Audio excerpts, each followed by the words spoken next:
Surviving Reality contains explicit content full of snark and sarcasm that may not be suitable for all audiences. Listener discretion is advised.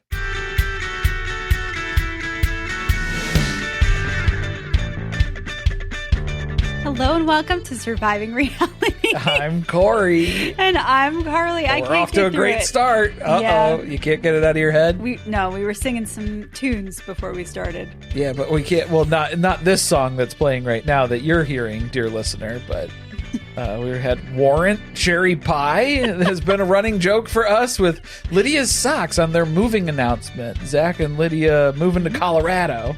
Colorado, not Colorado. Colorado, you gotta get ready if you're gonna go out to Colorado. But yeah, the cherries on the socks is the cherry on top. Hear more about Lydia's cherry this episode. Oh, God. This is Welcome to Plathville. Did I mention that? No. It's season 8, episode 8, Up Creek Without a Paddle. Because they couldn't say which creek they're up, because we know Ethan is definitely up a creek. I don't think he knows. He doesn't know. No. This is a clueless man who will never learn. Last to know. Last to always know. Shouldn't be, but is. He definitely will be. Yeah. Before we have to get in, we're going to get into the episode. We have to talk about our very exciting announcement. Very exciting. That we have a meetup. Okay. I'll announce it since Corey's not. There's no notes in front of me, so we're off script. This is Surviving Little Miss Recap, a meetup happening in King of Prussia. Yes. On August 1st, 2026. We talked about this. Yes, we said we wanted should to be very specific about that. We should notate the year for those listening in the future. Yeah, for any of the time-traveling listeners. If you want more information on that, it's on the Patreon, it's on our Instagram, it's over on TikTok. You can find it in all the places. It's in the Beacons link that's in the show notes. It's not a live show. It's not going to be like a podcast episode. It's like a meet and greet sort of hangout where we're going to eat apps and drink some drinks and hang out and stuff. So come and hang out. Which is significantly scarier to me than if we had been doing a live show. But we'll be brave about it and stuff. So I know there's even people who are like, I'm excited to hear about this, but like I'm nervous to go and stuff. And it's like, same. Let's all be brave together. We'll all have social anxiety together. That's good. That's the whole point. And of course, we'll be there with Amy and Amanda, Little Miss Recap. So they're going to guide us through this whole thing. Because they've done this before. Pros. And we were like, okay, well, if you guys have done this, I don't know. Well, I don't know what we're doing, so let's have fun, make it fun. Keep it interesting. All right. So the Plaths, we left them in Montana. They were having the time of their lives together. Debatable. No, not really. Debatable at best. We're going to go ATV riding and climb a few things that they come across in the woods. That's their natural state. Is to just kick their shoes off and just start scaling things. The way that they just get up the side of something. Yeah. It's really impressive. I know, because they keep cutting. I slipped in the kitchen floor this morning. Almost, yeah. Flat. Yeah, flat surface, but tile. You were leaning against the counter, though, so there was a slight angle that was applied there. That was it for me. Yeah, they kept cutting to Isaac, and it's just like he'd be higher up on whatever rock formation there is, where it's just, how did you get up there? I don't know. I don't even understand. Monkeys. I don't understand the physics of how we got up there. How are you going to get down? Don't know. I just live here now, I guess. Maybe they are like the Twilight family. Are they the Cullens? Like, that's how they're getting up the sides of hills and things? Oh, could be. Yeah, that's why Kaylynn's so impressed, and Teegan is a little bit less impressed this episode. Still, yeah, she's not having a good time. Ethan's taking her into the depths of the wilderness. Yeah. That's scary. They're going off-road. There's no witnesses now. Nobody can hear her. No, nobody can hear you scream. And Teegan's an indoor cat, I think, is what we are learning here a little bit more. Because she's not really built for this. Well, she's a little nervous when they're going fast on the ATV because it's very rocky.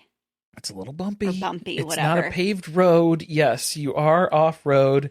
Kaylynn and Isaac are having the time of their life, and Wow. theirs, like they're used to. Something tells me this is what they do in their free time. Yeah, they're used to doing this a lot. And then Teegan is like not signed up for this, didn't know what she signed up for. And now it's just, well, here, we're going to have Moriah squeeze in between you and Ethan. She Also, needed a buffer in the ATV. Wasn't Teegan the one who called these ATVs? But it's not an ATV. No. This is basically like a Seven Little Johnstons golf cart that is going to get stuck halfway down the hill to the wedding ceremony. That's kind of what it's like. Okay, I was getting so annoyed when Ethan was like, am I going too slow? Do you need me to slow down? Well, am I okay? Am I going too fast? Isaac and Kaylynn kept looking back. They're like, where I don't even see them in the distance now. The only reason that Ethan is way back there behind them is because of the fact that he's got in his head that some girl with cowboy titties at some point, cowboy pillow titties. Explicit. Told him to stop driving a car so fast. And he can't remember which blonde leggy girl it was. Well, that and I had a note for this later because he asks her explicitly when they're coming back down the mountain is like, oh, am I going too fast? Do you need me to slow down? He's very, very conscious of like checking in of, oh, is this okay? Because he's having flashbacks to the donut excursion with Olivia in the car where she was like, Ethan, do not do this. And he continued to do that. And that did not look good when it aired on television. But he only cares when he's trying to get back into a relationship with the person. Yes, because if they were dating right now, he would be flooring it. Yeah. Agreed. That's the difference here is that he doesn't care. She knows it. Yes, she's fully aware. Mm-hmm. So he's only doing this to get back into her good graces. That's the first thing that he does. Yeah. Then they all get out because there's beautiful scenic mountain views. And they're looking to see what's out there in the vast beyond, somewhere Moriah's treatment facility is. Sanity. Her sanity's off there in the distance. Somewhere. Yeah, maybe. And Ethan asks if they can take a picture. Actually, he didn't even ask. He said, I want to take a picture. I'll take a picture.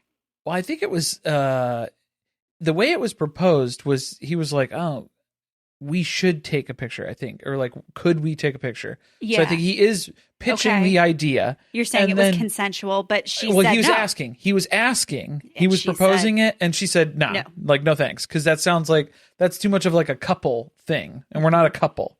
Making that abundantly clear. Again, here's another reason. I'm not taking photos with you, dude. He's going to take this. He's going to put it on Facebook and Instagram and say we're back in a relationship status. Yeah, it's complicated. And so she knows where that was going to go. And she's like, no. Mm-hmm. Here, you take my phone, take a picture of me so I can send it to my mom. So that way I loved that. I'm going to attach my geolocation on it here too. So that way she knows where to find my body. Her so she knows.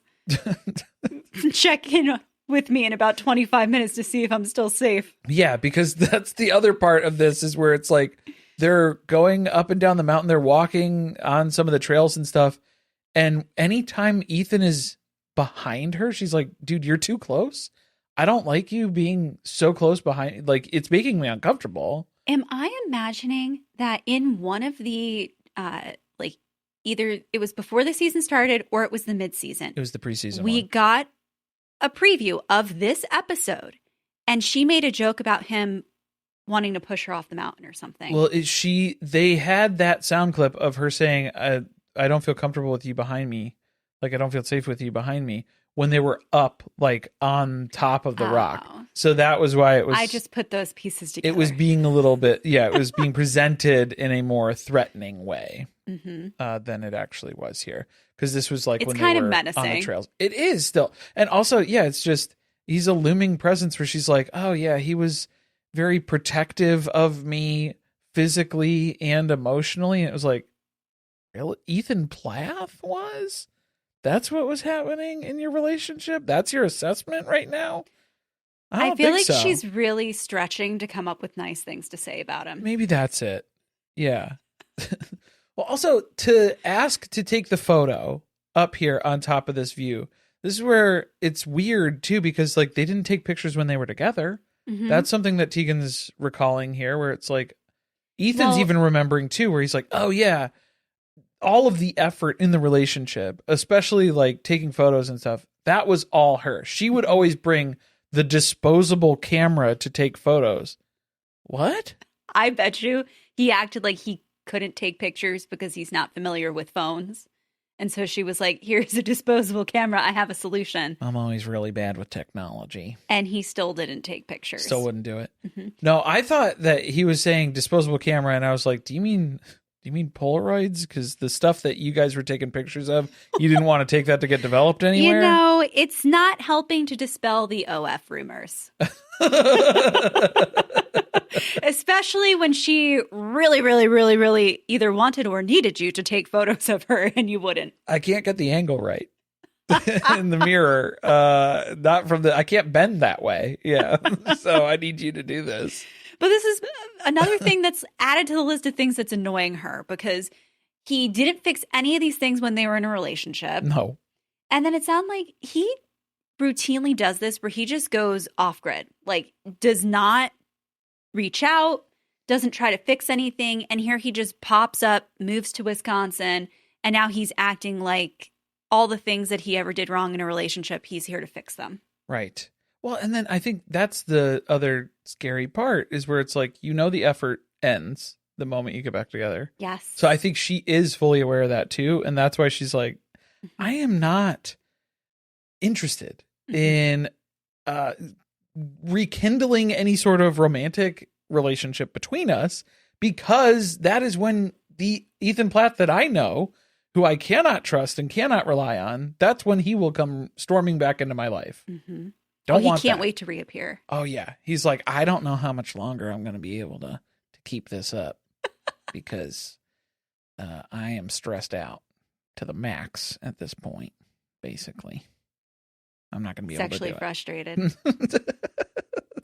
Moriah is also here climbing things as well. She's gotten some outdoor time that she's not used to. I feel like we finally got a grain of truth from her when she yelled, one of my favorite things in the world is to be high. Except she did it in the Gypsy Rose voice again. She's doing the Gypsy Rose voice. And one of my favorite things in the world is being high. And the producer was like, do you maybe want to rephrase that? Like, do you want to retake that? No. No notes. I said what I said. Yeah, she meant it. I really want to go back and watch old seasons of Moriah to hear her voice, because this is different. I'm not imagining it, right? This is very different. Okay. Very different now. Yeah. Definitely. It's turning into that weird whisper thing where Gypsy's trying to make herself sound younger than she is. It kind of. It's got a little flavor of that. Okay. And then she's picking up some kind of accent from whoever's at the facility with her. Yeah. Well, we'll leave Moriah perched on top of the rock for a moment here. Yeah. And then we're going to shift gears over to some hot coffee talk with Lydia Plath. Hot cocoa. Well, not Lydia Plath anymore. Lydia Wise. Lydia Wise now. Mm-hmm. Yes. She loves hot chocolate. Hot chocolate. Well, yeah, the hot coffee is it's a euphemism for something else. Yeah. If you couldn't tell. I had a historical hot chocolate story that I will not be telling. A historical hot chocolate? Yes. Oh, right. I know which one you're talking about. You've told me that a few times. So, her friend is Moriah. Her friend Moriah. Different Moriah. Not the Moriah who's perched on top of a rock in Montana right now, who's high off her ass. Not that. Not that Moriah. This is different Moriah. Church Moriah. Church Moriah is stirring a plastic fork in her hot chocolate, which is just melting. It's basically. I did see that.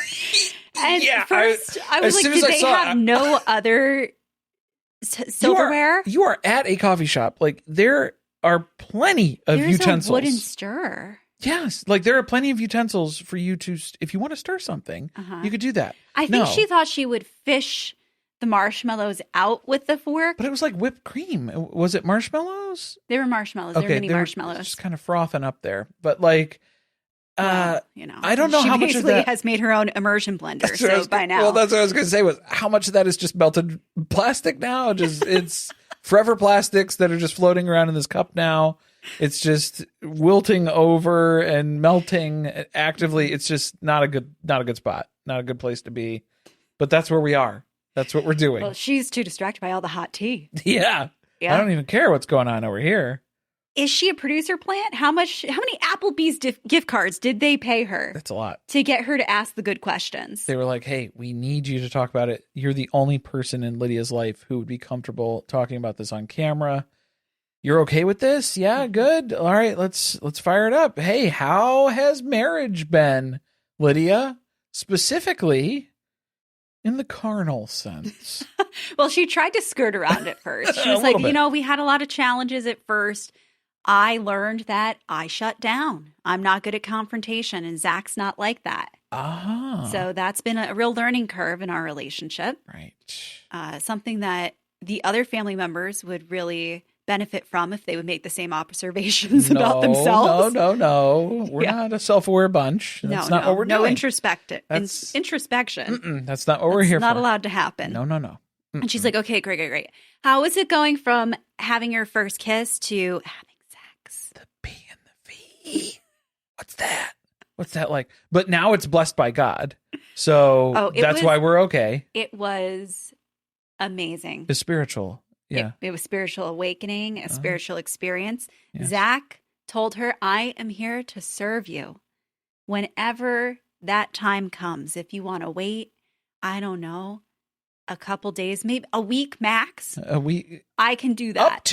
I'm willing to offer you up to a week for us to shift from 0 to 100% in our sexual experience. We are going to have together. to consummate the marriage, though, because otherwise I'm afraid your family may come back and ask me more questions. Ethan might rip up the marriage certificate and then we have nothing. So I'm surprised the Plaths didn't demand a bedding ceremony. Yeah, right. They had to check the sheets in the morning. Right. Yes. That's definitely a possibility in this family. Could see that definitely happening. But this is just, it's tying back to, I don't like that Lydia did not mention at all. Like this is the trauma of religion, being a woman in religion, where it's you have to go from purity culture existence of no, sex is bad, sex is evil, stay away from that, don't even think about it, and then the moment that you get married, instantly flip over to you need to gratify your husband in all of his sexual desires immediately, right now and forever. I like how you made sure that it's still not about her. It's not. Like, that's the issue. Like, this is part of the problem. Right. Part of the problem is where it's just, that is what is expected in here. That's the unspoken thing that's happening in this culture dynamic. Lydia does always sound like she is giving some type of, I don't know, like a youth group speech constantly. Yeah. Yeah. Oh, gosh. She used some sort of phrase where I was like, oh, Lord. Oh, the wedding night was God-centered. Don't say that. That makes me feel worse about it. No, that wasn't even the weirdest part of the whole interaction. Yeah. When Moriah danced in her chair, like she was in Barry's cuck chair. Because she was just so excited to hear that. And also she's... high five, too. Yeah. She's like, I'm an unmarried woman, so I don't know. Vicariously, I will enjoy... Exactly what happened. I will enjoy your blessings vicariously. That's why she danced when she said it was God-centered. Because it was like, what does that mean? Can you articulate that? No. Like, I'm pretending that I know what you're saying, but I don't. We'll just both assume that I understand what you're saying. I'm picking up what you're putting down. The birds and the bees with the Johnstons. That's exactly what happened here. That is exactly what happened. Nobody knows. And then they start asking Lydia questions. Like the producers have her in her aside interviews, and she is in the middle of downing a banana, Mary Brown style. Oh no, she's actually eating this banana. No, she's taking bites. And they ask her questions about this saucy side of her that nobody has seen but Zach. Right. And she assures us it's there. It's there. It was screaming to get out of her. I hope not. He has watered the seed of curiosity very, very well. I don't like that. They played that clip at the beginning of the episode again. Oh, no. Okay, well, and I, what was fun about this was where Lydia was like, oh, there was a side that I didn't even know was there. And it's like, are you sure? Are you sure it was? It wasn't in the prayer closet. Are you sure it didn't pop up in the prayer closet every once in a while where it was prayed like, it away. I don't know. I don't know. I think she's still a little unsure of what's going on, because then I think she's scared. Yeah. She bites the banana at the end of whatever statement she made about her, having this other side of her. And for some reason, everybody laughs as though it was done seductively. Like suggestive. Yeah. Yeah, there was a component there to that. But I think it was, she's trying to say, the producer was trying to say, I think we saw a bit of that just now. Like while we're, the banana. Yes, that side of you. And then Lydia's like, you didn't see nothing. You didn't Wait see till it. you see this. Yeah, you haven't seen nothing. Takes a bite out of the banana. I was like, you're going to scare the men. Yeah, that's not. You're going to scare your husband. Don't bite it. No, don't do that. Very sensitive. It hurts. No, don't do that. Well, we talked about sex, so now we have to talk about babies, because the babies must be coming if the sex is being had. It's life-giving. The act of sex is life-giving, literally, and it gives life to your marriage, according to Lydia. So she was very excited about that. The responsibility of sex. It also gives validity to your marriage in the Plath family. It could, potentially. Uh-huh. But there were babies all over the church this morning, and the baby fever is spreading. Oh, my God. And Zach's pointing out the babies, too. That Lydia makes sure. She's like, hey, even when Zach sees some babies, he's like, hey, look at that baby over there, He's baby hungry. You think that he's like, hey, look at that baby. That's a cute baby? Or what? What's the other half of the implication? Look at that kid who's being so loud. Oh, like the way that we point out babies. Look at this disruptive. Hey, that one looks like Baby Grinch. Yeah. How many babies in church look like Baby Grinch? That's what I need to keep count of. That's what I need to tally. Yeah. Gonna be a lot soon once they start populating that church. Very soon. Yes. All right, we have to go back to Montana. Okay. Yeah, we have Moriah's still perched up there on top of that rock. I'm high as a kite up here. Even higher than a kite. I like how that's fused your Robin Brown with Gypsy A little Rose. bit. Yeah. It's there. That's kind of where she's headed, like yeah. She is getting She's going to have a realm. room full of dollies pretty soon. Yeah. Yeah, I'm glad that she pointed out that this was just a teeny sliver of her life in Montana, because we've noticed that too. That we don't see where you work, we don't see where you live, we don't see any of the people that you've met. There is no everyday, day-to-day routine for her. It's you go to the mess hall for breakfast. You get your plate, they hand you the stuff. You take your meds. You take your cup of pills and then just knock those suckers back. You go to group. Yeah. And it's nice, I don't have to pay any bills. I don't have to go to work. It's the same thing with Seven Little Johnsons. Brush your wigs. Right. It's the same thing with Seven Little Johnsons where it's, oh, Jonah, you have to cut off everything in your life and move back home and get healthy in a bubble. Amber Johnston may be running this treatment facility. It's possible. That's what it's sounding like. This is, wellness by Amber in Montana at the ranch here. But okay. That's what's going on with Moriah. Teegan is like, hey, thanks for this free trip. Hey, this was fun. It was kind of really nice. Sometimes. I'm a single mom who I don't get out much, and I can't really afford to go on a trip of my own. So I really appreciate that you took me on this free vacation. So hey, thanks for shelling out that $120 for the room. I really appreciate that. Really means a lot. Mm-hmm. What do you think they flew Frontier? That was big. Yeah, that's why Spirit. It was delayed. Yeah, it was RIP. But all the connecting flights. That was why. Yeah, there was 14 connections and 2 of them got canceled, and it's a problem. She's seeing the inconsistencies in this man, mm-hmm. and she's like, I don't want that around my kid. So I don't want to, like, if this is what this is going to be like, this was okay, I guess, but it was fucking weird is what it was too. And like, I don't want to do that. On one hand, I want to applaud her for keeping her child away from him. Yes. But also, I'm like, well, was your child around him before? And then on the other hand, I'm like, but would you accept that treatment towards yourself if you didn't have a child? I think she would. So this is rough, where it's like she's trying to get a gauge on it. She's pretty sure that it's like not going in the relationship of not going in the direction of a relationship. Mm-hmm. She's feeling pretty confident about that. Yeah. But I don't think she's being explicit about that with him. Still, it's still we're friends. We're getting to know each other, hanging out. Well, she's testing him because at the end of this, she mentions that they have no plans to see each other. And she's like, I'm leaving that ball in his court, but she's not telling him that. Oh. It's like, let's see if he's learned his lesson from the last time when I was the one who made all the plans. I was the one who arranged everything. I planned all of the dates, everything that we did. He didn't do anything. Did he plan? How much of this did he plan? I guess is the other thing. The Montana trip. I think the show planned this. The show probably did. Yeah.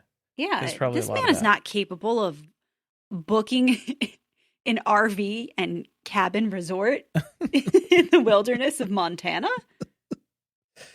This is all I had access to. The honeymoon suite. Yeah. This is the bachelor producer dates, that we've discussed before, where it's like, yeah, that's not what life is going to be like, though. And especially if you're leaving it up to that man with his own devices, he's not going to be doing these types of things. He's not going to plan this stuff out. He's not going to take the initiative to do that. He hasn't changed as a person at all. No, not at all. He just keeps saying, I hope I can be the man that she deserves. No, the man that you are thinking that she wants you to be. Yeah, I'll pretend to be that for a little bit. I'll pretend until we get back together. Mm-hmm.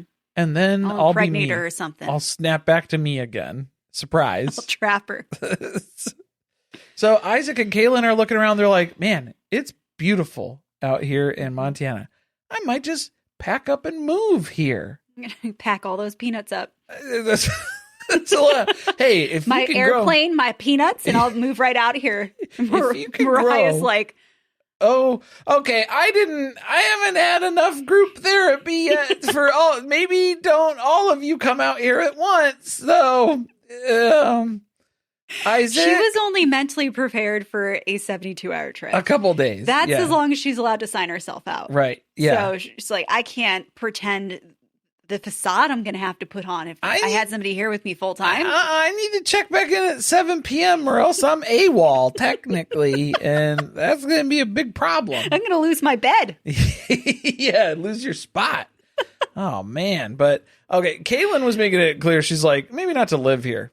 Oh, well, it was nice that Isaac would suggest that, and Kaylynn's like, okay, I don't have a life or a career of my own that I would have to pick up and move to the middle of Montana. I wouldn't want to move maybe a cabin, like a cabin in the woods, a little getaway here every once in a while. Like Kim's cabin in the woods. Kim's cabin. We can aspire to own an Airbnb that we make Moriah clean for us. Yeah, that would be great, right? Wouldn't that be wonderful? For a limited time. Come out here whenever we want, and she'll clean up after us. I don't know. I don't know if we can count on her for all that. So, yeah, that's not going to be it. What's this note about a TV? Oh my God. When they were interviewing Teegan back at the lodge, the monster mammoth TV that was behind her, this was not like a big screen. This was like a big screen TV from like 1998.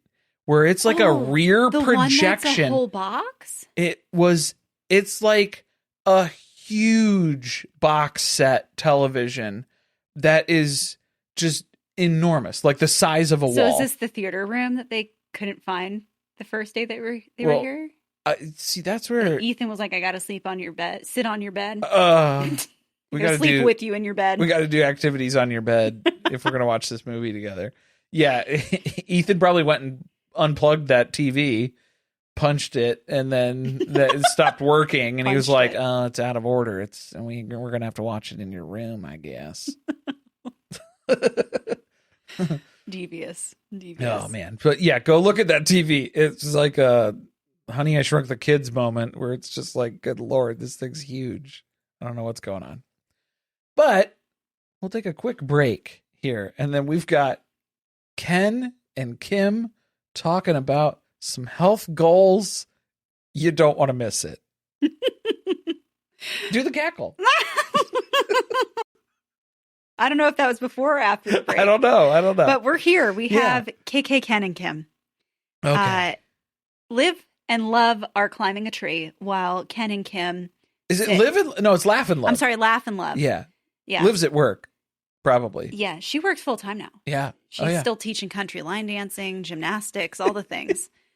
And bartending. We've got Ken and Kim working on their health goals, sitting. Yeah. I didn't want to overwork myself with the conversation. This is a walking meeting, Kim. No, put it in park. Definitely, because it should be a walking meeting.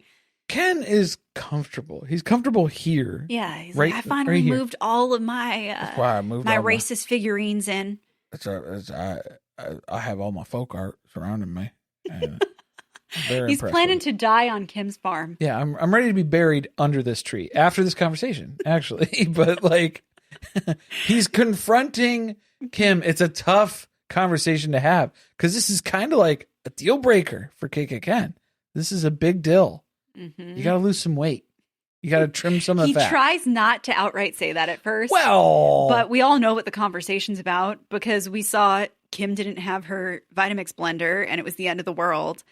And that trampoline is on its last leg, you know? So we saw her starting her weight loss journey, and apparently that was day one and the last day. The beginning and the end. The start and the end. Can we talk about how out of breath Ken is just having this conversation, though? Because that was what I kept taking away from this, was I was like, you're not really like the picture of health, the prime example of just like peak specimen form here. I think he's worried thinking about how he's going to have to pay for this later. Bringing this up on camera. He's starting to hyperventilate. And I mean in the bedroom. I think that this was... you think Kim's going to put him through his paces here for bringing this up? Uh-oh. Kim's getting the hot wax out, and he doesn't enjoy that. All the things. She's gonna start biting like Lydia was with that banana. That's where she learned it from. That's the instinct took over. Oh no, I don't like it. He's like, I'm not seeing the progress that I thought I'd see. I gotta admit, at this point, I thought you'd be 50, 60 pounds down. See, here's the thing. I think that this is Kim telling Ken, here are your lines for today. You need to bring this up.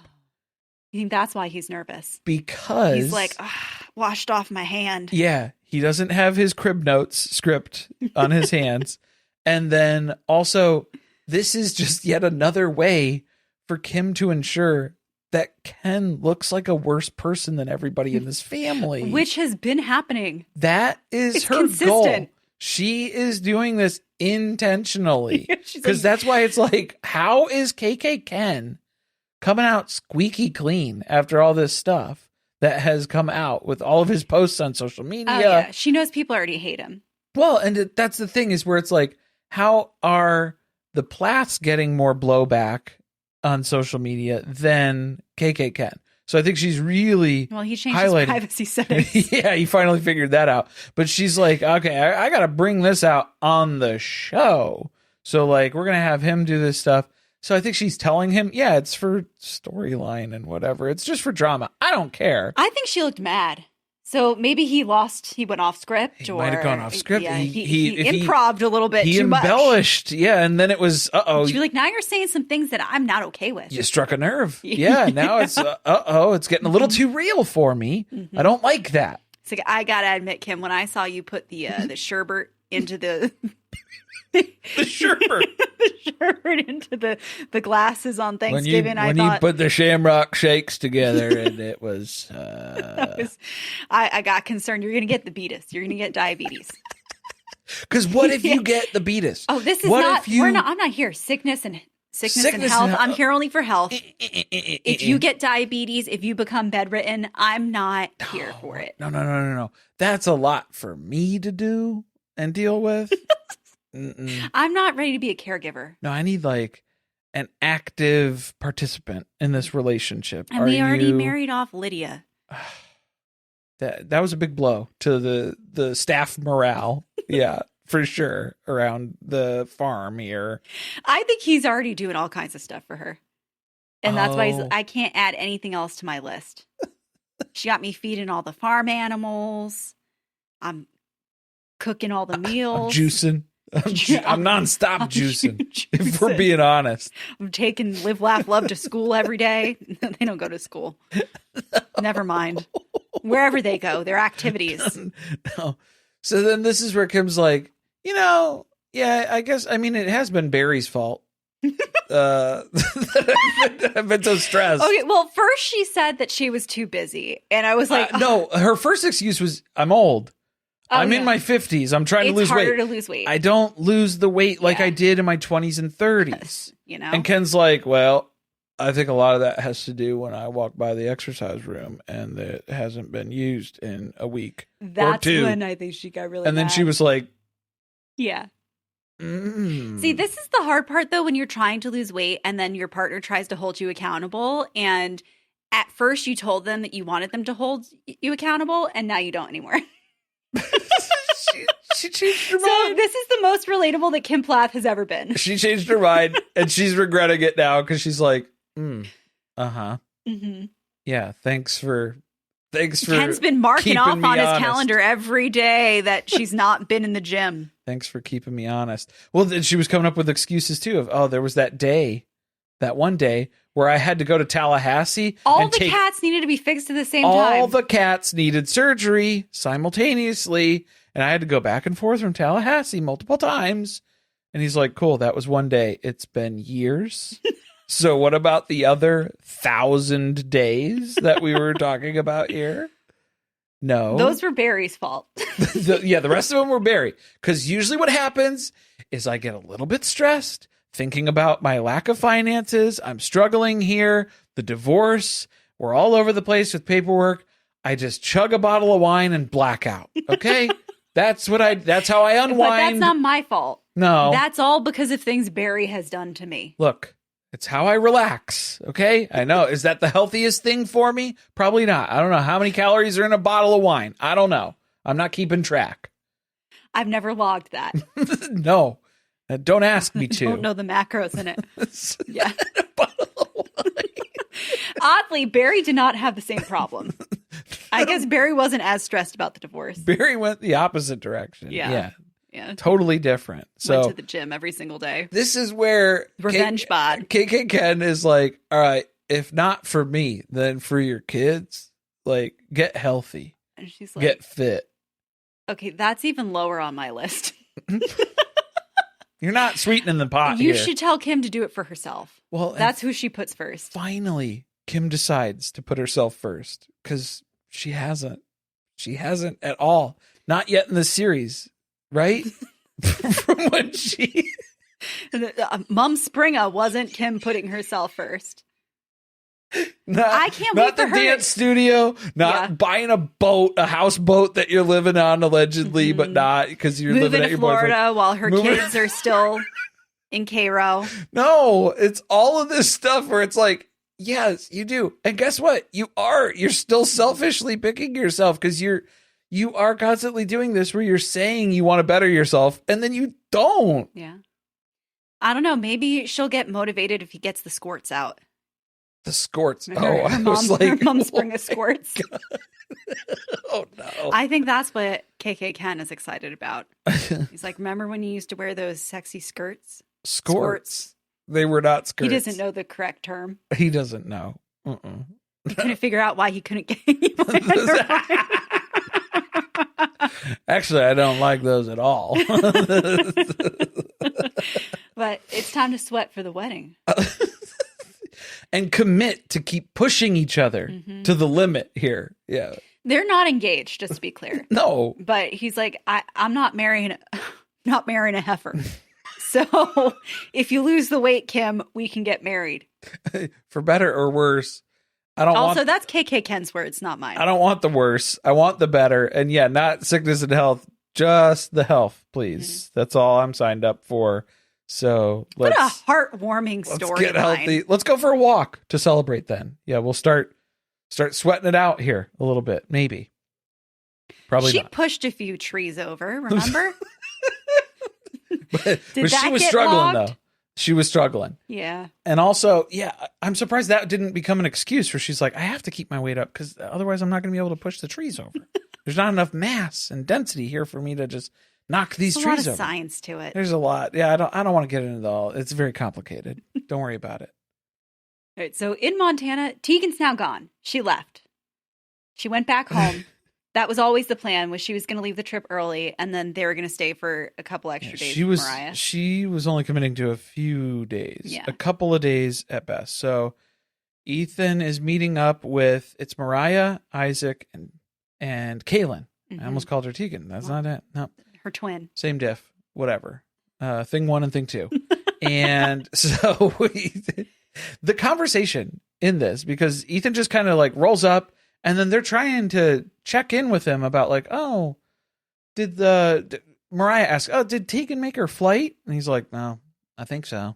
Did she block your number again already? Yeah. Like, she didn't bother to tell him. No, didn't get to the gate. I took her to the airport. They wouldn't let me pass security. I assumed that she did.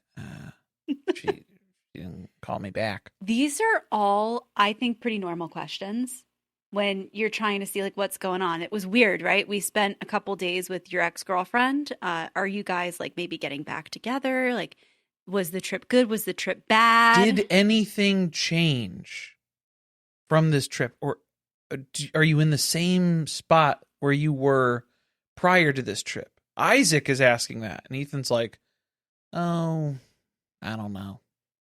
And then just stares at the menu. Like he's and they're trying all to order looking at something. each other like. So they're like, okay, well, he doesn't want to talk about this. Yeah. Is what they're picking up on. That's the vibe, right? Is where it's like, he's not willing to give up information. Why don't you just say that? You know, I'm still kind of trying to process what I just experienced. So like, I don't really feel like talking about it. That's the normal way to end that conversation. Yeah. Or like move on and then like move on to something else or something, you know, like find something else to talk about instead of just clamming up and completely shutting down entirely, where like you have no other way to ask Moriah what the lunch schedule is over at the facility. You guys having chicken patties today? When's chicken patty day? Is chicken patty When's day? chicken patty day? I'll be there. I'll come visit.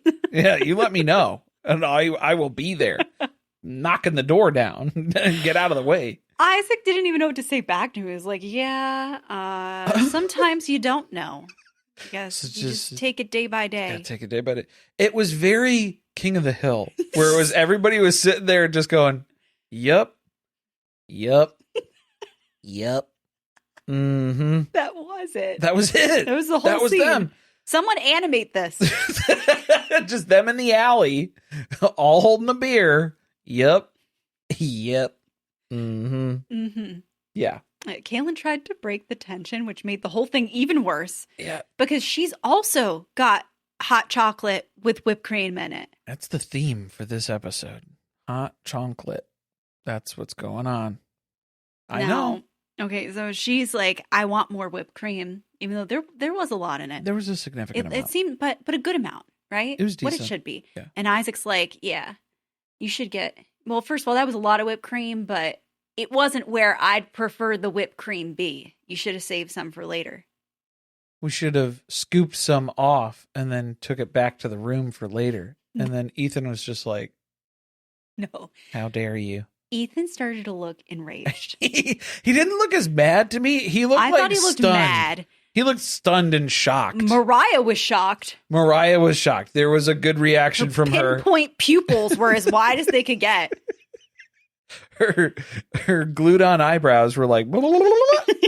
What? No, I thought Ethan was annoyed because he was like, I want to put whipped cream on cowboy pillows. Oh. I miss those days. I missed my opportunity because Teegan already went back to Wisconsin. Kaylynn, I shouldn't even have just brought up the whipped cream. Yeah, maybe not. I was just No. trying to like make it lighter, the conversation, and now it's even Now worse. it's worse. Now we are in a weirder place. Yeah. And so this is when Ethan's like, okay, I got to change the subject. So did you guys enjoy spending time with Teegan the past few days? And everybody's like, not really. Like, what? What do you want me to say? Mad shit about her. What do you want me to say? Before this trip, while the trip started. Yeah, during the trip. And now they're like, yeah. Yeah, it was great. It was fun. She kind of kept herself a little bit, but like, yeah, we like Teegan. And he's like, yeah, well, I don't know if she was just off by herself, if that was because of me, or if it was something that I did, maybe, or yes, of showing up in her state unannounced. Yes. With just a bouquet of flowers and a dirty, sweaty ass in the backseat of a car. That probably did it. That didn't help. Mm-mm. No, I don't think so. And then trying to share a room with her when you got here on the trip, when she made it very clear that she's we're friends, right? Not even really a friend of yours. We're friends. Well, even for now, like we're friends, right? And it's just the longing, the look, the stare, the nod, the hesitant. No. Oh, yes. I mean, I would like to be more than just friends, but that's okay. I'll take what I can get. I'm relieved that she's not here anymore, so we don't have to see him make those faces anymore. Man, yeah. It was rough. The puppy dog eyes, the staring, we clearly know, yes. Exhausting. We know, we understand. Please stop. So Moriah's trying to give him some good advice, actually. She's like, if Teegan still wants space, keep giving her that space. Yeah. And also, if you end up needing a place to stay, like I can arrange a bed at the facility. I think probably they might give like a family discount. I can ask if you think that maybe the Wisconsin thing won't work out. Right, yeah. We can bunk together. Yeah, I mean. We'll get a discount. Ethan doesn't need much. If I go from a single room to a shared room, I pay a lot less. Yeah, it's like it cuts the bill in half. It's great. It's really good, actually. Yeah, it turns out Ethan doesn't need much as far as room amenities goes. We see that for the preview of next episode. For his rental in Wisconsin. Oh, wow. Oh my God, you guys. Yeah, we'll talk about it. And we'll talk about Teegan meeting up with her mom for a little coffee break of her own. Maybe some hot chocolate. I don't know. We'll have to clock it. After the ad break here. We'll be right back. Yeah, I don't know. Whatever Teegan was drinking looked really good. She was like surprised by it when they dropped it off at the table there. I don't know if she like forgot what she ordered and then it was just showed up at the table. Thing to do. And then I'm disappointed because I'm like, oh, I should have gone with the other thing that I wanted. Oh, dang. Her mom seems way too normal. Okay, her mom, Rebecca, is the best character who's ever been on this show ever. I looked her up to see if she was a psychologist or a therapist. Somebody, had any kind of training of the sort. No. Okay. Very well educated, it seems. There you go. Mm-hmm. So I think she's maybe taken a few psych classes as extracurriculars. Yeah. You know? Maybe, yeah. Padding the resume. Maybe it was her minor. So Rebecca knows. So Teegan's mom gets it. She's been here for all the ups and downs. And she's been helping Teegan through this breakup with Ethan.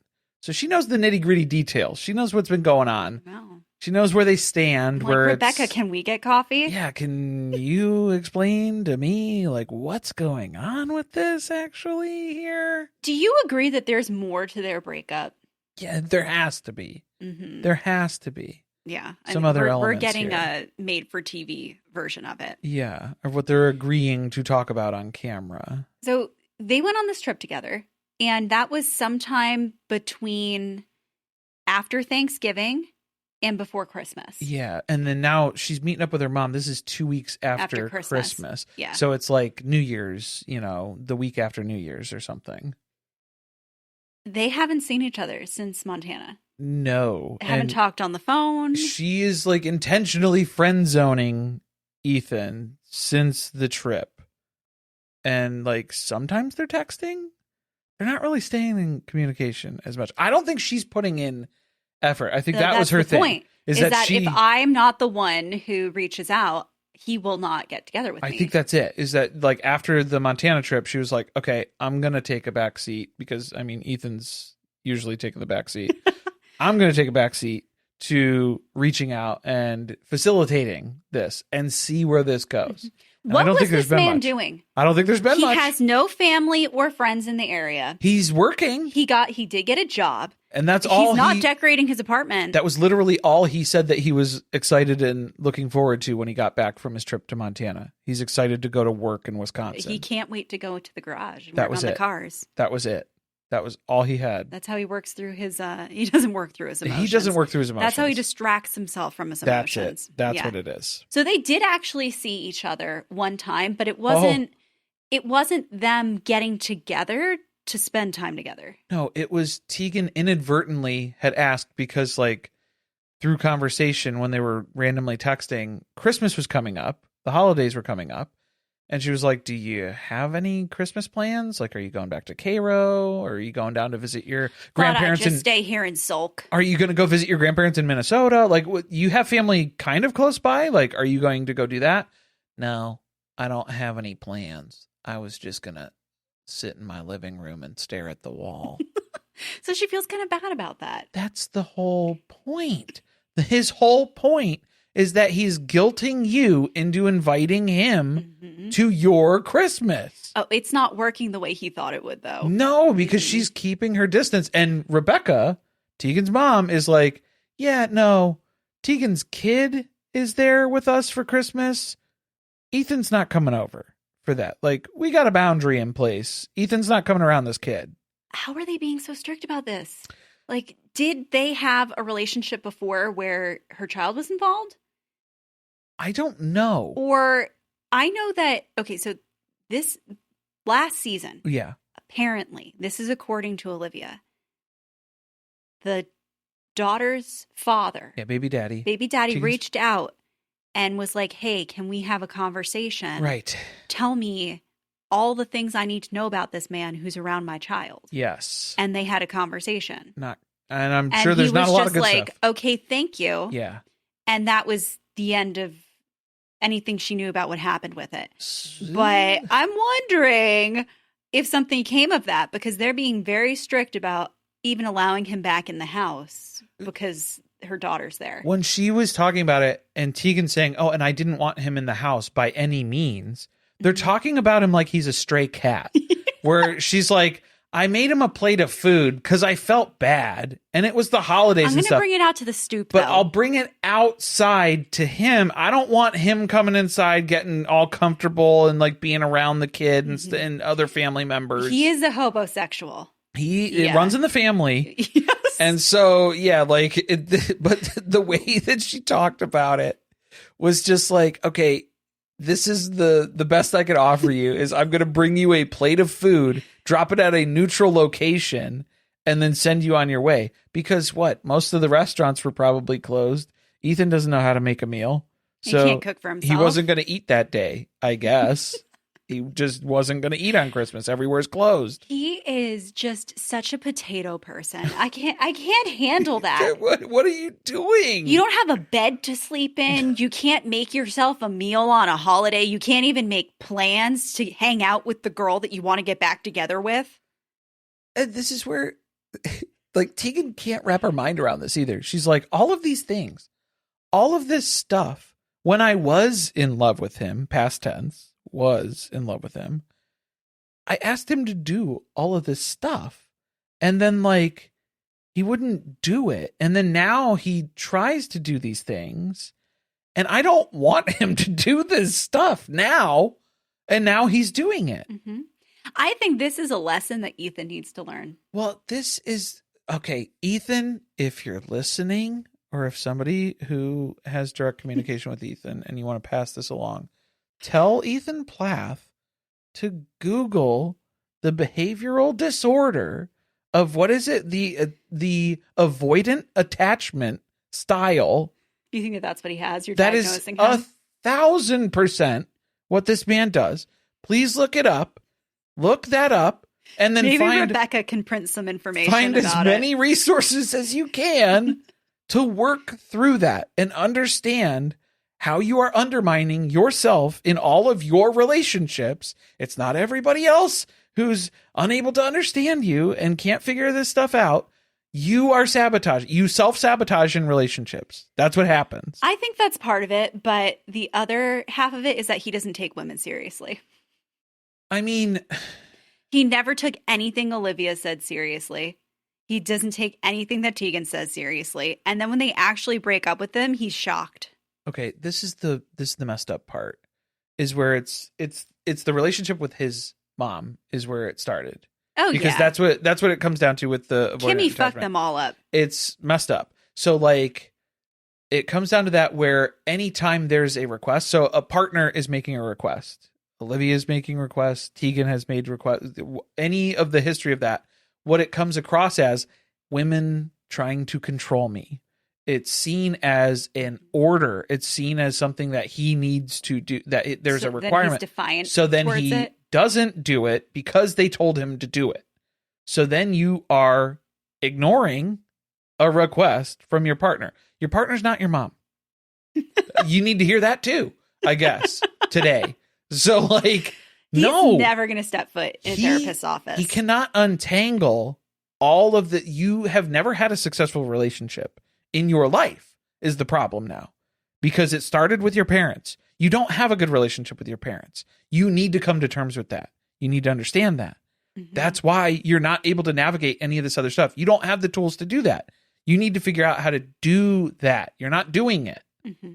That's basically what Rebecca said. Yeah, well, yeah, she's like, he does not know who he is. He needs to go do the deeper work before he even comes back here with the bouquet of roses again. He's got a lot of healing that needs to take place.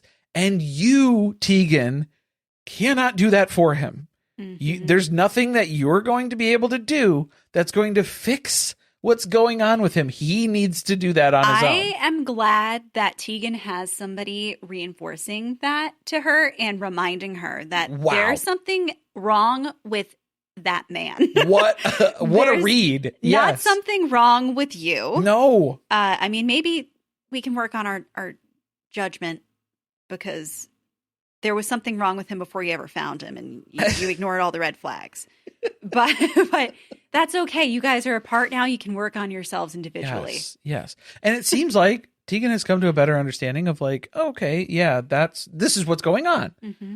Now we have that information. I will alter how I interact moving forward. It seems like for right now, seems like that's where it's going. And it's like, okay, I can respect her on that level of at least assessing this, seeing where we are, and then realizing it's not good.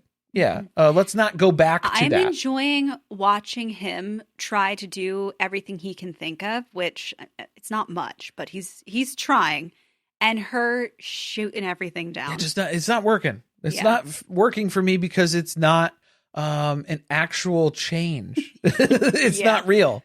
I know that you're putting up a front, and then he's like, "Oh, yeah, I'm running out of ideas, and I don't have an actual answer or solution." We saw that there's a scene later this season where they're on the farm together and they're sitting next to each other. Do you think they get back together, or do you think they just happen to be sitting near each other? Or is it just it's still dragging on? Yeah, like this is still like their friendship testing trial period. He lives close by. I mean, I think she's a little worried. She's like, let's stay on okay We terms. have to stay. I at least need to know where you are. Yeah. Just so you know. Yeah. So I know how far of a distance I need to put on the restraining order when we get to that point, basically.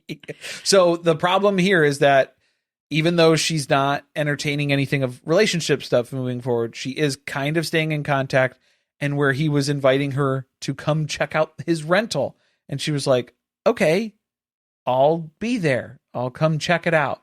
So we'll have to see what that looks like because, man, what we saw in the preview. It's bad. It's bad. It's real bad. But I'm telling you, that's another test. It also ties in with the final element of this episode where it's Mama Plath to the rescue. She has jumped in her car and is somewhere in the Midwest driving across the country to go rescue Ethan from himself in this relationship. Yeah, she had to take a little unplanned trip, cross-country road trip, because she was supposed to start her new workout and health routine on New Year's Day. So Yeah, she kind of fell off the wagon we there. had to push that off a couple of weeks. Yeah, I got to drive across country to go save Ethan. Oh, but I'll have my little dumbbells with me while I'm driving and stuff, so it'll be fine. Ah, it's okay. It'll be good. This car has cruise control. That'll be fine. So yeah, this was completely unplanned trip, but she has to go check on Ethan, and she also packed up. There's just all of his stuff. There's a bunch of stuff in the car. This is his stuff? This is stuff that she's bringing? I think that Kim has been hoarding this stuff like in a barn somewhere. It's like all the garbage from the house that she doesn't want anymore from all the stuff that her and KK Ken have combined. And so she's bringing him things to fill up his rental with. That was when I saw this. I was like, oh, you're furnishing his apartment. Yeah, there's like a wicker chair that's turned upside down in the back. There's a guitar. A guitar. Yeah. So it's a bunch of random crap, but like nothing functional. It's all just decorative shit. Well, he couldn't load up the back seat of his car when he drove up there because he had to sleep in there. That was his bed. Yeah. Yeah, pretty much. That was what was going on here. He had to leave the room, so she's bringing it all with her. Which made me question if it was planned.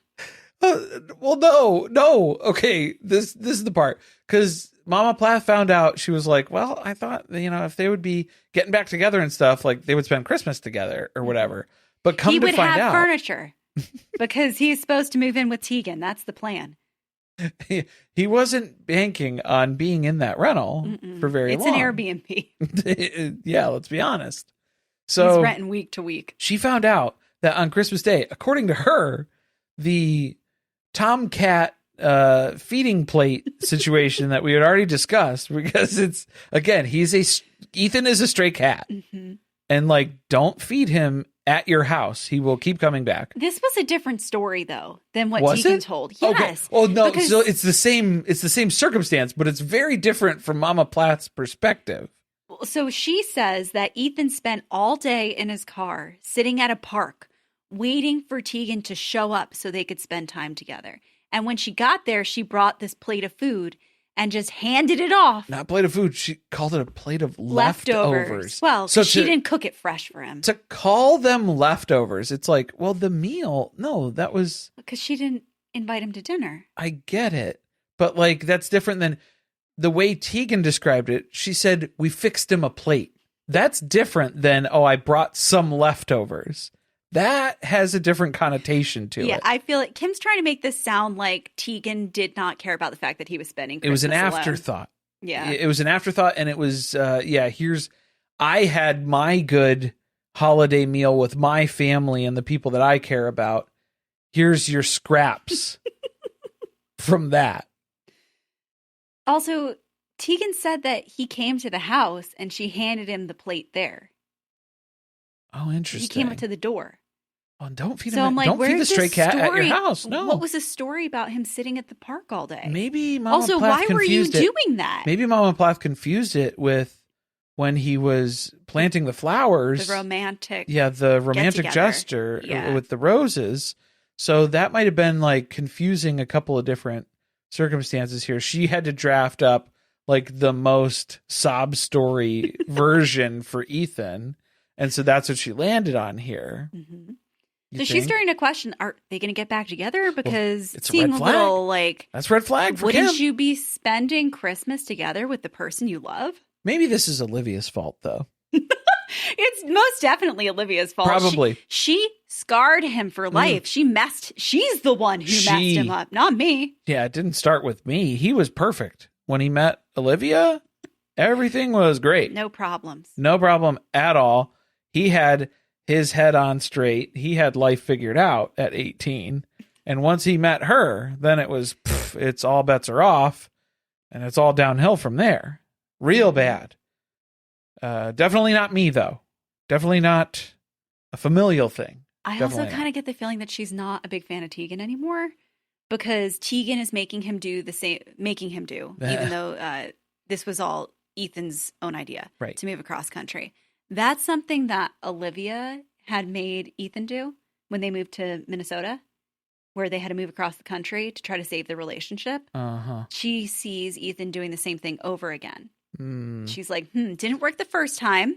Well, I was going to say, it's Teegan setting boundaries and then sticking to them too. Because, Ethan's sob story and they hate boundaries. Feel bad for me and then accept me back in with loving arms for not really doing anything and not actually changing. Kim sees that as a threat where it's like, this is somebody who's going to hold him accountable for his actions and his words and things that he does and Don't says. like that. That is a red flag. Yeah, we don't like that. We don't like that at all. So Mama Plath will simultaneously say, this is crazy. What Ethan's doing, picking up all of his stuff and just moving up to Wisconsin, packing up his car and going on a whim. It's just crazy. That's crazy. That's a crazy thing to do. She's doing it. She's actively doing that right now. She's packing up stuff for him to make it look like he lives in this house. You're aiding and abetting the craziness. I think that's part of it too. She's like, you're going to have her come over to your house and you have no furniture? I think he told her, my plan is I'm going to have her come visit. And she's like, what does that look like? She doesn't want to see your 2 sleeping bags on the floor. If you walk Teegan through your house right now, Ethan, that woman will turn and run at high velocity the other direction. Yeah. Like, no, dude, this is a bad idea. This is a terrible idea. She would be right about that. Yes. Let's get some furniture in that house. Make it look like you actually moved here and you're planning on staying. But to shit on Ethan's execution of the plan and like how crazy he has to be to just drop everything in life and pick up and move and just on a whim, he's going to do this. You're doing that. You're helping him do that right now. So what do you mean? She's got to fix this. Because the whole problem is also that Tegan's just really been out of shape about the fact that Ethan's not divorced yet, which is also Olivia's fault. Well, I thought it was Ethan's fault because he can't read or write. Well, so. Nothing that we've listed has anything to do with Ethan's behavior. No, it's all the women. It's all the women in his life. Mm-hmm. Not me, though. Not his mom, because that's not my fault. The way he was brought up or anything. No. She'll have a little conversation with Teegan, though, when she gets there, and that should fix everything. That's what Kim's like, Ethan's not great at, like, talking about stuff. So I think once Mama Plath gets there and has a little heart-to-heart with Teegan, I think they'll be able to get on the same page and be like, all right, we're good to go now, right? That, or she's going to have to, have a come to Jesus moment with Ethan and tell him either you're going to live on the houseboat or you're going to go room with Moriah. Because you're not staying here. Don't stay here. Yeah, so next week, we've got Zach getting sweaty with Plath Daddy. A little sauna experience. Sauna. Mm-hmm. Sauna time. And then not helping with the rumors. And then Teegan sees Ethan's sleeping bags. I'm sleeping on a mattress on the floor. But he's not. It's not even a mattress on the floor. It's just a couple of blankets. If I saw that, I'd be like, you know what? I don't want to see the rest of the place. No. Forget it. You walked in the front door. There's not even a couch. You're so not serious about living here. No. This is bad. And then Kim finds out the real truth. Teegan and Ethan aren't even friends. Tegan's like, what's below friends? Acquaintances? We're probably right there. Yeah. Probably in that zone. Former coworkers? Something like that. Yeah, like co-stars. Social circle coworkers. Yeah, co-stars. Well, that should be a good one. Yeah, I'm ready. Thanks for listening. See you next time.